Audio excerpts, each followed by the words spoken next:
ಗೆ ಮದುವೆ ಇತ್ತು.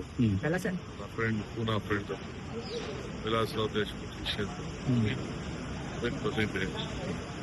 ಇವತ್ತು ಅಸ್ಸಾಂ ಅಧ್ಯಕ್ಷರು ಇವತ್ತೆಲ್ಲ ಏನೆಲ್ಲ ಮೀಟಿಂಗ್ ಇದೆ. ಈಗ ಕಾಂಗ್ರೆಸ್ ಆಫೀಸ್ ಹೋಗ್ತಾ ಇದ್ದೀನಿ. ಯಾರ್ದ ಪಕ್ಷದ ಸೇರಿಸ್ಕೊಳ್ತು ಒಂದು ಕಾರ್ಯಕ್ರಮ ಇದೆ. ಯಾರು ಕಾಂಗ್ರೆಸ್ ಮಾಡಿದ್ದೀನಿ. ಬಂದ್ಮೇಲೆ ಕೆಲವು ಕೆಲಸ ಮಾಡ್ಬೇಕಲ್ಲ. ಸರ್ ಕೆಪಿಸಿಸಿ ಅಧ್ಯಕ್ಷರಾಗಿ ಹೌದು, ನಾಳೆ 6 ವರ್ಷ ಆಗಿದೆ.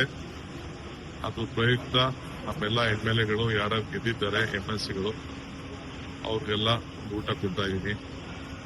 ಅದಾದ್ಮೇಲೆ ನೆಕ್ಸ್ಟ್ ಇನ್ನೊಂದು ದಿನ ನಮ್ಮ ಡೆಪ್ಯೂಟಿ ಕ್ಯಾಂಡಿಡೇಟ್ಸು ಮತ್ತು ನಮ್ಮ ಜಿಲ್ಲಾ ಕಾಂಗ್ರೆಸ್ ಅವ್ರಿಗೆ, ಬ್ಲಾಕ್ ಕಾಂಗ್ರೆಸ್ ಅಧ್ಯಕ್ಷರು ಅವ್ರಿಗೆಲ್ಲ ಒಂದು ಕಾರ್ಯಕ್ರಮ ಮಾಡ್ತಾ ಇದ್ದೀನಿ.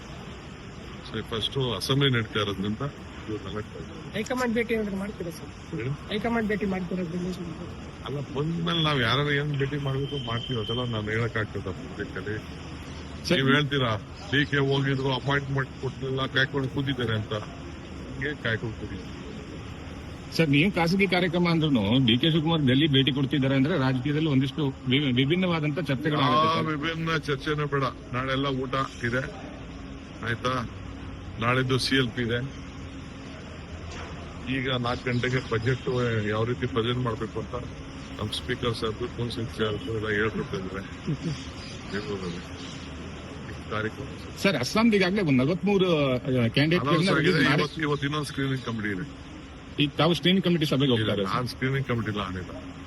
ಸ್ಕ್ರೀನಿಂಗ್ ಕಮಿಟಿ ಆನಿಲ್ಲ. ಅದು ನಮ್ಮ ಜವಾಬ್ದಾರಿನೇ ಬೇರೆ. ಓಕೆ.